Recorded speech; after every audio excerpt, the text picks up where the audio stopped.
Well, hello there, and welcome to another tank review.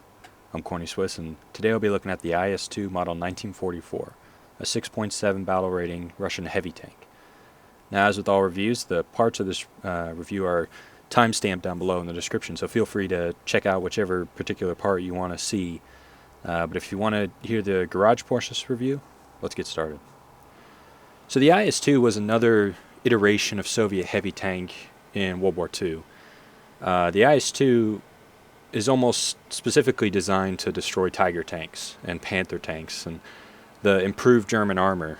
The whole IS series of tanks was developed because the KV-1 was considered too ungainly and equally, if not less, combat effective than a T-34 would be. So the Russian war effort switched from making KV-1s to make T-34s. However, Russian military wanted heavy tanks, so they started making the IS series of tanks, and they started off with the IS-1 and the KV-85 as kind of KV-85 is like a stopgap to the IS-1, but it was determined that they need more punch, need more bigger guns on their tanks to deal with new German threats. So they had plenty of these D-25T cannons laying around, so why not slap them onto an IS tank? Now, originally the IS-2 was sort of slated to either have a 100mm gun or the 122mm gun. The 100mm gun had better armor penetration characteristics and was a much better anti-tank gun.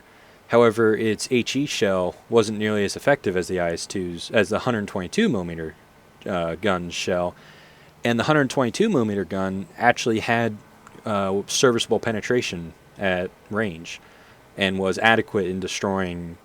Also, they had about a billion of these 122mm guns just laying around.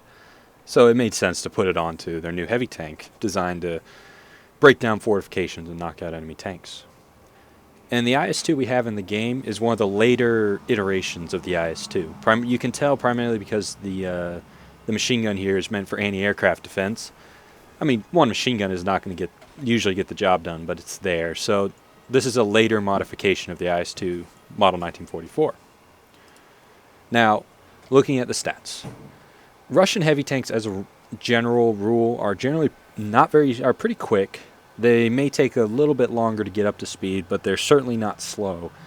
And generally, their maneuverability characteristics are pretty good. And the IS-2 1944 is no different than the IS-2, the previous IS-2, just IS-2. Like I said previously, it's a rank 4, 6.7 battle rating machine. It is 46 tons, 520 horsepower at 2,000 RPM, 42 kilometers per hour top speed. Now, that's not an inconceivable top speed to do in this machine. The IS-2 does well when it's going in straight lines.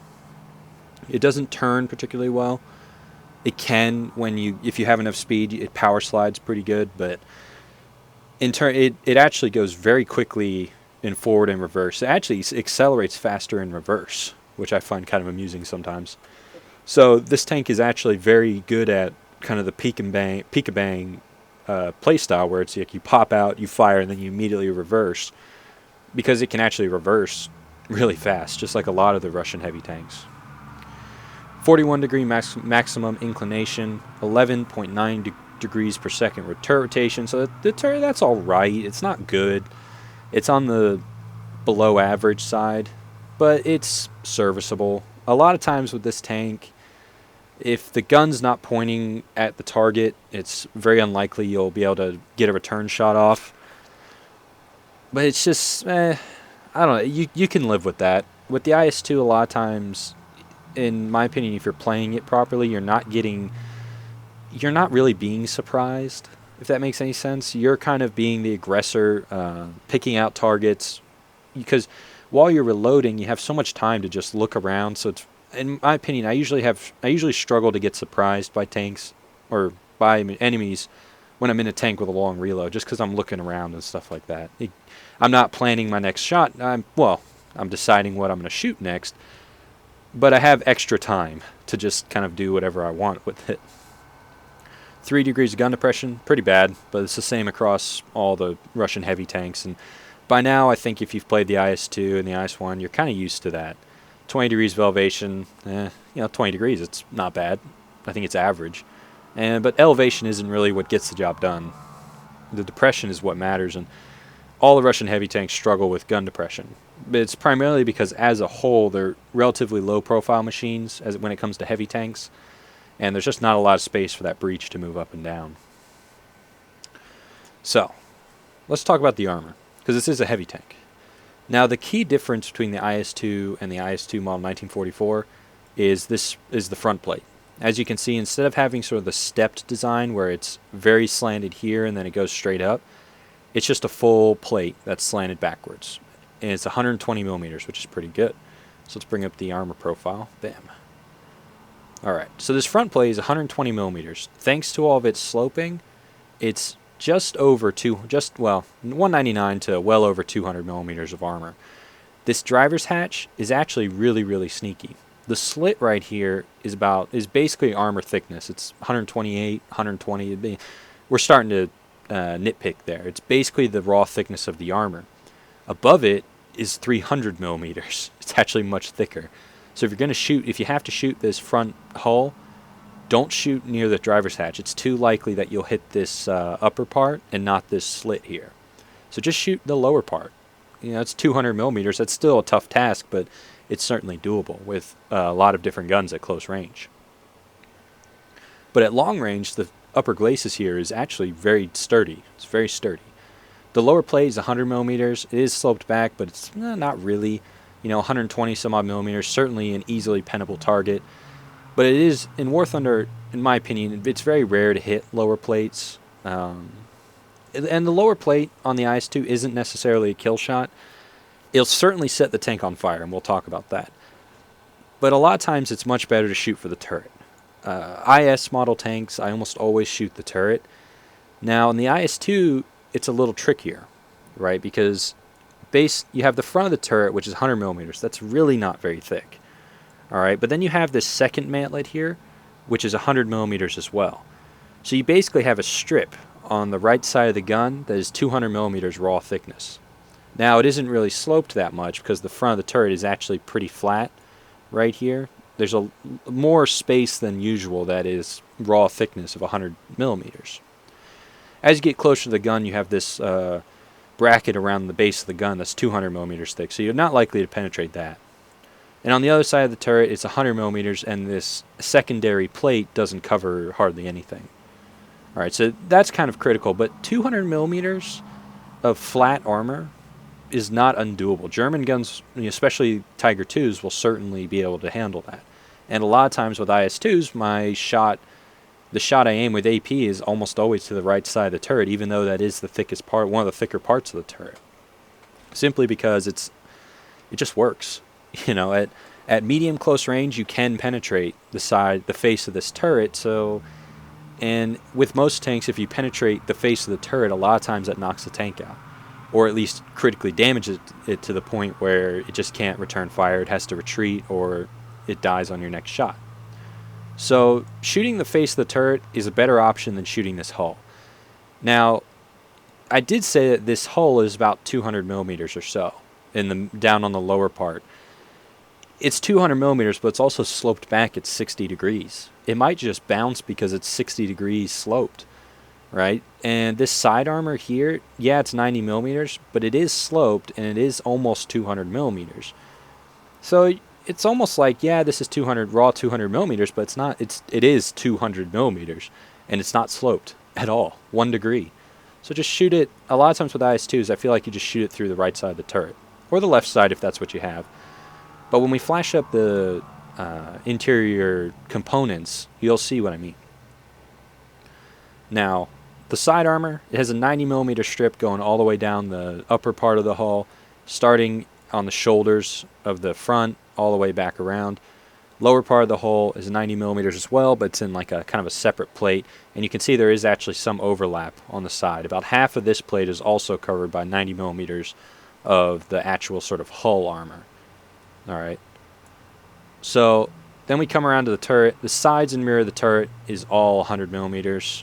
So, I mean, if you get hit, this turret cannot be really angled, because you think about it, if you angle here, this is not, this is pennable. And I have been killed basically from this angle into the side of the turret, so that's not good. Rear of the tank, 60 millimeter. It's the rear of the tank. Soviet designs have gone away from the 75 millimeters of all-round armor and kind of centralized it on the front, having 122 or 120 millimeters here, 100 millimeters here, effective 200 millimeters here, and 90 millimeters on the side.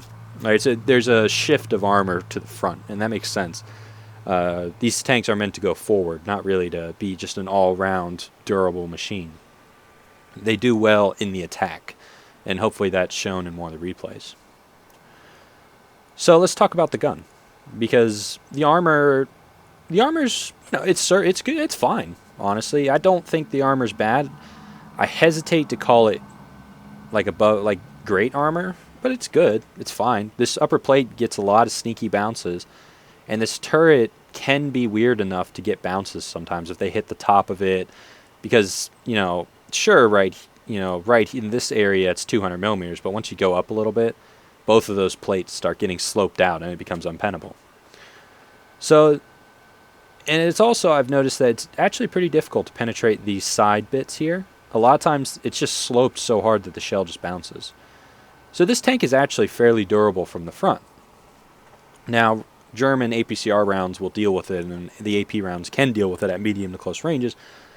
But when they're at medium to close range, you have another advantage.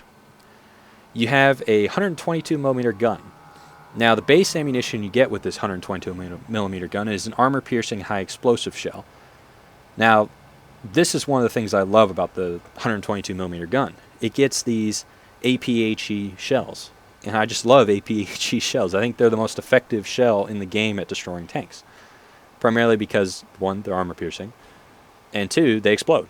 And anytime you have a shell that explodes inside an enemy tank, that's a very bad news for the enemy crew. And it's a very large shell, 25 kilogram shell, 800 meters per second, and the penetration table, 200 millimeters penetration at 10 meters, 177 at 500, 146 at 1500, and 141 at 2000 meters. Now, what that penetration table tells us is that the front of a Tiger 2H will be a difficult proposition at, I guess, great, kind of upper medium to long range, because the turret face will be difficult to penetrate. However, at close range, you can absolutely penetrate just about every tank you will see at a 6.7 battle rating. Now, the only shell upgrade is the BR-471B, which has greater penetration. It's, again, another armor-piercing high explosive with ballistic cap shell, so they added a ballistic cap. And it has the same weight characteristics, muzzle velocity, but the penetration table goes up. At 10 meters, and now it's 207 millimeters penetration, 185 at 500, 152 at 1500, and 140. Something else to note about these shells is that because they're big, heavy shells, they actually maintain their penetration pretty well at range. A lot of smaller, lighter shells won't maintain that kinetic energy to the target, but 25 kilogram shells will. And this is the shell I think you should primarily use on this tank. Now, it's open for debate once I talk about the HE shell. Personally, I think this is the primary shell because it will actually penetrate every time, and the explosive effect almost always guarantees a kill. You'll see very few moments in this course of this review where my first shot did not very few moments where my first shot didn't destroy the enemy tank, assuming a hit. There's one instance I can think of where the first shell won't destroy the target, but it's going to absolutely cripple the tank, which in a lot of cases is basically a kill, especially what actually happened. So if this shell penetrates, it's going to destroy the tank or absolutely cripple it. The HE shell. Now, the HE shell is interesting. A lot of people swear by this shell, and I understand why, and I have used it, and it can be really, really effective. In my experience, though, the times it's effective are less than the times where AP could have gotten the job done just as well. Right? You think about, okay, I got a Tiger 2H at, 500 meters, let's say. I fire the HE shell. I need to hit the face of his turret and have the shrapnel go down into the roof of his tank and destroy the tank that way. All right, and that's a fairly reasonable outcome for the HE shell. what's my plan with the AP shell? Well, my plan with the AP shell is to fire at the face of the turret and have it penetrate and explode inside the tank, which would certainly destroy the tank, or knock out everything, except maybe one crew member. To me, those outcomes are net neutral. They basically accomplish the same thing. It's just the AP shell, in my opinion, in that situation has greater kill potential, because the shell is actually going to enter the tank and explode inside. The HE shell needs some help. What if the shell explodes, but the shrapnel, not enough shrapnel goes into the roof of the tank? Or what if it doesn't do enough damage? The AP shell is going to explode inside the tank and basically pepper the entire crew. To me, the AP shell is more effective in most scenarios, although there are scenarios where the HE shell is effective, and carrying a few is not a bad idea. But at this rank, 122mm gun, I feel like the AP shell is the better option, especially when it has good penetration, and it gets the job done. And most scenarios where the HE shell is more effective you could argue AP would be just as effective. Now, you got to remember, this tank's at 6.7 battle rating, so it doesn't see mouse. If this tank saw the mouse regularly, I would consider carrying a lot more HE and firing at the face of the mouse's turret, because penetrating the face of a mouse's turret would be very difficult with this tank. Matter of fact, penetrating the front of the mouse in general with AP would be incredibly difficult. Not impossible, but difficult. The HE shell would allow me to destroy a mouse, potentially. However, this tank doesn't see mouse. And as far as I can tell, through the course of playing this tank and its brother, the IS-2, it's just the AP shell is just as good as the HE shell in most regards. The only thing I can really think about is probably dealing with AAA. But you have machine guns for that. So people will swear by the HE, and I understand why they're doing that, because it's not a bad shell, right? It doesn't have great penetration. It's not nearly as good as a 152mm shell, but it's not a bad shell, and it can be really, really effective sometimes. But if you can land the HE shell, which has the exact same characteristics as the AP shell, then you can land the AP shell, and it's likely to do more damage and have more of a knockout punch. For example, shooting the side of a King Tiger. This HE shell will not destroy a King Tiger from the side. If you hit it in the side of the turret is actually almost flush against the side walls of the tank. So you're not going to get a situation where the shrapnel goes down into the tank. If you hit the side skirts, they're 88mm thick or 80mm thick. It's way too thick for the penetration of this shell, and the explosion isn't going to cause much damage. And the AP shell, on the other hand, will penetrate and explode and kill the tank. Almost 90% of the time. Or if it doesn't kill it, will absolutely demolish what's inside the tank and leave it so utterly crippled that it can't fight you. So that's my thoughts about the ammunition. I think the BR-471B is the ammunition you should use, and it's basically what I carry in this tank. I understand the arguments for HE, but in my experience, the AP is just more effective to me. So it's what I carry. So yeah. That's the gun. It's an extremely effective gun. It has a huge one-hit punch. Very knockout, very, Mike Tyson, left hook or right hook. Just destroys the target. It's just done. So let's look at the interior of the tank. Now, as I said before, I generally have a lot of success shooting through the right side of this turret. And the reason why is, there's the gunner. A lot of times with the IS-2, its rate of fire is so poor that just killing the gunner is a pretty good idea.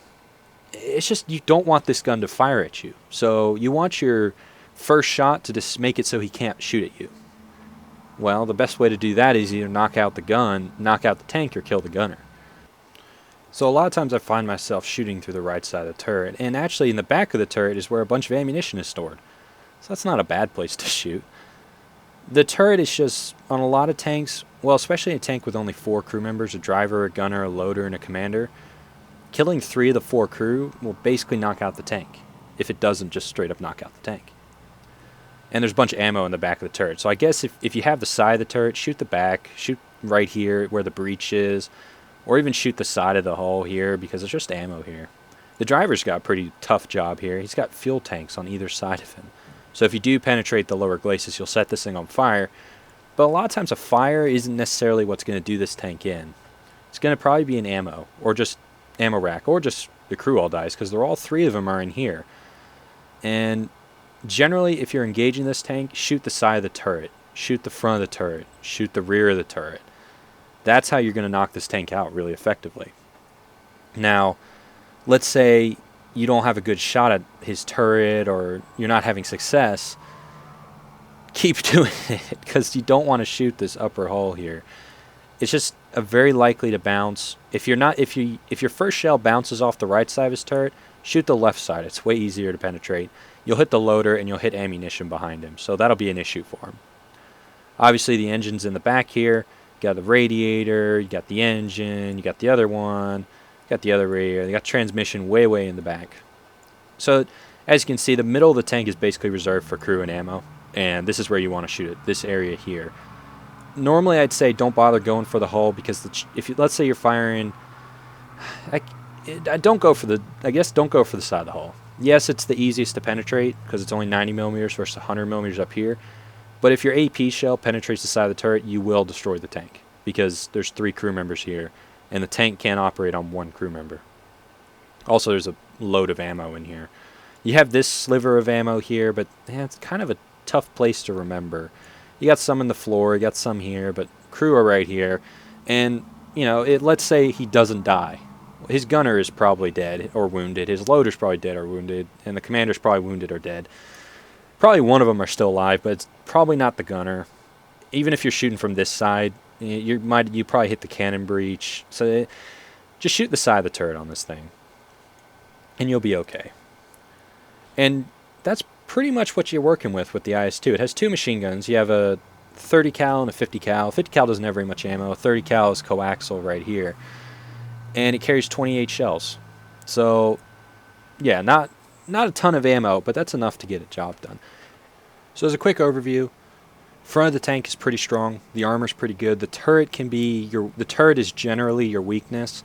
However, that's a weakness you really can't avoid. So just try and be as sneaky as possible, I guess, with it. Use cover because you have a very long reload, but the gun has a killer punch to it and will just absolutely obliterate anything it hits.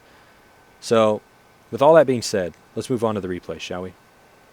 So here we are in a realistic battle on the Eastern Europe map. And when I was gathering clips for this review, I noticed I was getting Eastern Europe or Carpathians a billion times. I think it was like I got Carpathians 2 of every 3 maps, and I got Eastern Europe the other one. Really wanted to play this tank on something else, and I have played this tank on something else a lot before. It's just for some reason I just keep getting these 2 maps. But it's a realistic battle. Since they did away with simulator battle as I knew it previously, I haven't been including simulator battle clips in reviews just because I just can't get games with the tanks I want, which makes it difficult to put the simulator battle clips into reviews, although I certainly would like to, and hopefully they bring it back. But as you can see, based on just looking around, we have plenty of IS-2s on this team. And in this battle, you're going to see some strengths of the IS-2, but you're also going to see you're going to realize a weakness that this tank has.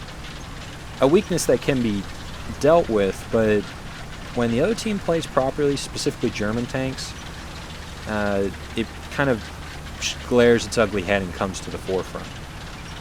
But what's happening in this battle is I'm going to push over to this little village because I don't want to go near the cap, and I know the German players are going to be kind of coming up here to get ground advantage and easy shots in the cap circle.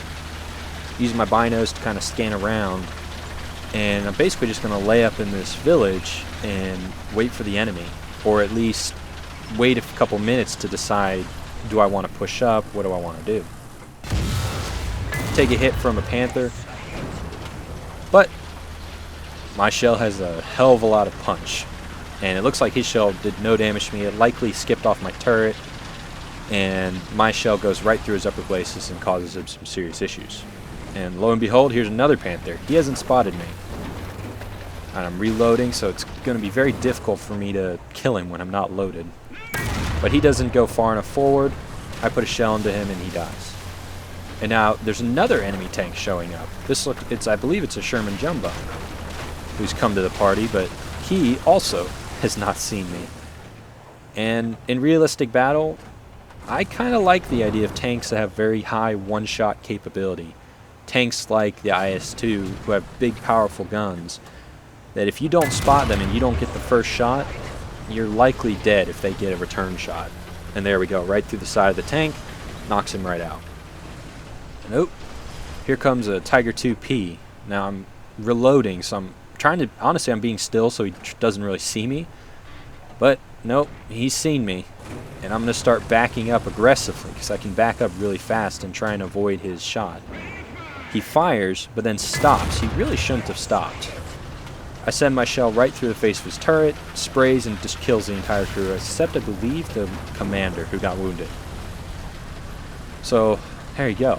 It's 4 quick kills. All because I'm just sitting in this town and they didn't come together. If they had come together, it really would have been an issue for me, since I would have only been able to probably kill 1 or 2 of them. And the Tiger 2 is certainly strong enough to deal with an IS-2.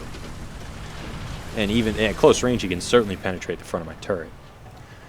Now, what's kind of happening is kind of the thing you have to be worried about in IS-2. In an open field, the IS-2 just loses brutally to the Tiger 2 and Jagdpanther. Because our guy, we're just getting obliterated by a Jagdpanther, some Tiger 2s, and a Tiger who are killing the weaker tanks on our team. There's some Tiger 2s who are just going to town on our guys. And then there's a Jagdpanther who is laying up and killing lots of our guys. Because if a German tank is at range, it's going to win most of the time. But I got the side of that Tiger 2P, or no, yeah, Tiger 2P. And he is now exploded. I'm in a good position here, very solid position, but I need to move down to the cap. I need to put pressure on them and get them to come out of their sniping spots. So I'm trying to advance, and here's this little AAA truck, and I thought about using my shell on him, but then I realized that, wait, there's an enemy tank down here. And my thoughts on killing enemy tanks is even if they're on fire, I will generally always shoot them. Even if, because I don't know if that guy was going to kill the teammate, and at this point we've lost so many teammates that I need all of them. I need all of them here. Now I'm pushing down towards the cap, and I'm going to make, I believe, kind of a mistake. I don't think it's a mistake. When you're outnumbered by a lot, mistakes are few and far between, in my opinion. There's very little you can do wrong because almost everything is a wrong decision to some degree. Now, this is the one shell that for some reason didn't just outright kill this Tiger 2.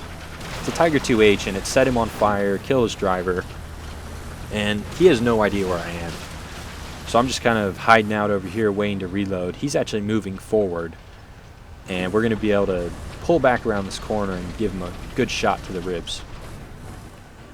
Aim it better this time. Bam. Let him walk into it, right into an ammo rack. So there we go. It's another kill. This is what the IS-2 is, an aggressive tank, and when it gets the drop on something, it's dead. Like those situations, the Tiger 2 could have certainly killed me, but when you get a 122mm shell to the ribs, it's just not gonna. You're not gonna feel well. Now this is where I think I make a mistake. I really should have just gone into the cap circle. At this point, I believe it's just me and one other player. We have very little hopes of winning here, and it might be a good idea. And oh, the enemy team's capping. Has he not seen me either? You would be correct. Hello, Mr. Tiger 1. Oh, there you go. And my game is going to come to an abrupt end here. But this was expected. We are in a serious...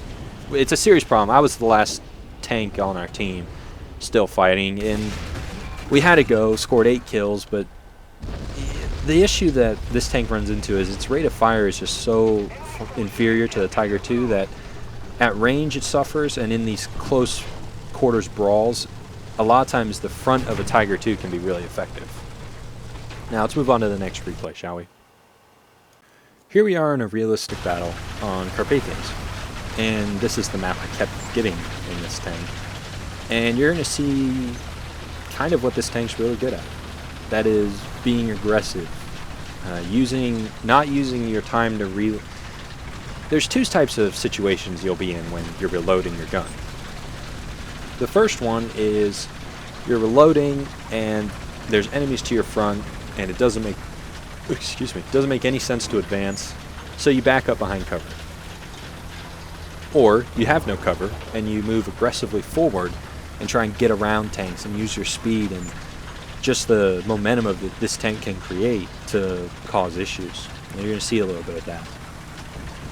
Now I'm coming up over here on this hill because I think this hill is critical to winning this battle. Also, something I noticed, there was an awful lot of team killing while I was playing this tank. Almost every 6.7 battle rating game I got in, someone was team killed, whether it was on my team or the enemy team. So it seems like there's a lot of just angry people out there. But we're going to push around this side of this ridge here, and we already have some tanks out in front, which is good for me because they're going to find the enemy first, and hopefully the enemy shoot at them, and I can just roll around the corner and derp them in the face. Because a lot of times that's how you deal with tanks in the IS-2 and the IS-3 and the IS-4. You roll around the corner and derp them in the face. The KV-2 is very glorious at this. But we're coming around the corner, and I believe a bunch of AI are going to spawn, which, honestly, the AI events are just annoying. Like, I think there's a lot of people who stopped coming to this side of the map simply because the AI event always triggers, and it's just awkward. You can't tell who's shooting who. Is it an enemy? Is it friendly? You just can't tell. I mean, well, not enemy friendly, but more so, is it an AI or a person shooting at me? And sometimes it's very difficult to tell. Now, here's a Ferdinand. We need to deal with this Ferdinand. Now, I'm being very aggressive here. Shooting him with my machine gun. Not going to do a lot, but I'm trying to keep my tank sort of... I stopped moving, but he shot the face of my turret, and it didn't do him any good. My first shot goes in, damages his transmission, kills his driver, gets his machine gunner. He gets a second shot off, but I've angled my side, and I'm pushing around him very aggressively. My shell is about halfway loaded now. He's probably going to get one more shot, but I'm able to scoot right by him, park next to him, and he's not able to turn, and I can just keep up with him like this and put a shell right into the side of his tank and knock him out. Now I'm in an awkward position. I mean, not the AI, but I'm out in the open, and I was thinking about using the AI as cover here. I'm just looking around for targets. Now I'm using the reverse of this tank to kind of shift and get out of the open. Although, sitting where I wasn't a bad idea. The AI had actually stopped moving. And it's just all kinds of just AI here. It's annoying. Now I'm continuing to back up because I want to get back over there behind those trees, and I want to break contact and make sure they don't know where I am. Because now I kind of want to post up and kill enemies as they come out of that spawn, and basically prevent them from coming anywhere near the hill. I take a hit there, ultimately doesn't matter, and knock out a AAA truck. I believe that's a Whirlwind? I can never tell the difference between a Whirlwind and a Kugelblitz. I guess the Whirlwind only has one barrel and the Kugelblitz has 2 or 4 or however many it has. Taking hits from some AAA here. But I do have a machine gun, so that's kind of effective at dealing with it. And I'm using the third-person view to try and... Now here I was trying to use my machine gun to cut down all these brushes so I could see. I'm just trying to get my shells near him. And, oh, he's calling Artie on me. That's a little unfortunate. But I can see him over these bushes. I can't see him through the sniper scope. But I'm just going to fire some more machine gun to try and confirm where he is. And fire the main gun and target undamaged. That's cheap. I think my shell weighs more than his tank. That's not true, but you get my drift. 5 seconds on the repair. Gonna need to get moving here. There we go. Artie didn't get me. Good job, Hans. Drinking again, I see. And now I'm gonna start moving forward. Now, I have a choice here. I can go left, I can go right. And either decision is probably correct. Because we are pushing pretty aggressively, and I'm not really alone, but the rest of the team is somewhat behind me. Oop, enemy AAA. He's in that gully there. But that's not really a problem for me. The IS-2 is a tank that really isn't concerned with German. It's one of the first tanks, I think, that isn't really concerned by German AAA at any tier. Because the Kugelblitz has 90-something millimeters penetration at suicidally close range, and as long as you don't let him get to that insanely close range and get on your side, you'll be fine. He might knock out your gun, but you have machine guns. Giving some aggressive machine gun spray. I'm basically just going to drive up to where he is, headshot one of his crew, and then just plant a shell right through the front of his Panzer IV frame. There we go. Shell's big as the front of the tank. That's going to be an issue for him. And now the goal is to just flank around, use the speed of this tank to get around the side, basically come from their spawn and flank anyone who's trying to hold their cap circle. Oh, we're going to win at this point. It's pretty clear. We haven't lost that many tanks. I have a T-32 helping me. We're doing pretty well. He has a decent rate of fire. I have the punch. And we're going to kill everything we see. Martyr just got knocked out. That's sad. But, oh, that's an enemy. What is it? I can't quite tell. I think it's a Tiger II, based on the gun sound. I'm just moving forward. Oh no, it's a Yak. It's a Yak Panther. I'm sorry. Well, it's the same gun, so the gun sound was good evidence. But he's dead now, so yippee. Now I'm going to start moving towards the cap circle because at this point we want them to come out of their perches, come out of their hidey holes, and the awkward thing is that they're capping us, which is odd. But we want them to come down to us. A lot of times with Russian and, well, primarily Russian tanks, you want to get the enemy to come to you because your guns don't perform as well at range as theirs do. So having the enemy aggressively push onto a cap circle a lot of times goes into your favor because it takes away their biggest strength, which is range. And now I'm trying to loop a shot over the hill and hit something in the cap circle. It was bold. It was never going to work. But the enemy have one player still in the game, and the other guy, the top player, is actually going to respawn again. And we're all just sort of converging on the cap circle, going to have a little party, and I believe the player who wasn't currently in the game is actually in a bomber. And there you go, both are in the game now. We've successfully defended our cap and fire off some celebratory machine gun fire. But the game isn't quite over yet. We're going to need to hopefully shoot down this bomber and then defend against one more tank. And we've taken control while we're taking back our cap zone. We're capping theirs. I'm just looking around because I really don't want us to just sit in the cap circle. I'd much rather kill tanks. So I'm actually just going to push past the cap circle and go overwatch their spawns. And one guy has respawned. He's the dude in the bomber. And he could be an issue for us. There are, 4 of us in relatively close proximity, and he could bomb and kill all of us. But I'm not going to be around when that happens. He has to bomb the cap circle. Oop, there he is. Run away, boys. I don't think he actually dropped the bombs. I'm trying to spin the gun around to shoot at him, but it wasn't really going to work. I wanted to use that 50 cal machine gun on top to try and put some shots at him, but it wasn't shooting for some reason. I think it ran out of ammunition, which is awkward. I'm spinning the turret around pretty slowly. Turret doesn't turn that fast, but can't have everything on a lot of tanks. Spin the turret, got plenty of elevation, fire the shell. It was bold. That really wasn't going to hit.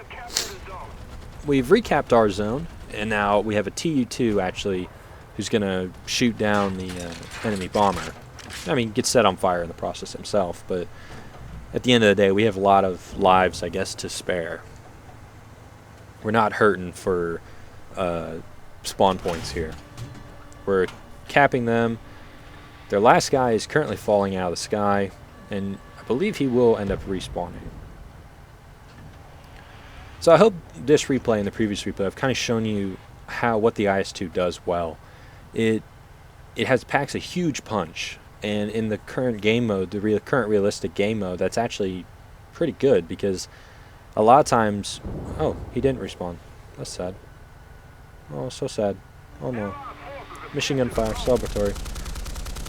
The IS-2 really does the peekabang well. It does the surprise attack well. It's not like some American tanks that have APCR, really kind of have to use APCR, that it just... the first shell won't necessarily destroy the enemy tank. The IS-2's first shell will, more often than not, destroy the enemy tank. And a dead tank can't shoot back at you or your teammates. So let's move on to the final opinion, shall we? Alright, so opinion time. What do I think of the IS-2 model 1944? I think it's a very powerful tank. It is certainly a Tiger killer, and it is worthy competition for the other 6.7 battle rating tanks. Now, it does struggle at range against Tiger 2s, just mainly because of the rate of fire, honestly. Penetration isn't really an issue. It's just that the Tiger 2 has better muzzle velocity and range characteristics, and can fire 2 shells, sometimes almost 3. Like if your loader gets killed, he fires just a billion shells more than you. So even if his first shell misses, he has a good chance of hitting you with the second shell. And there's a lot of really good Tiger 2 drivers out there who will hit with their first shell.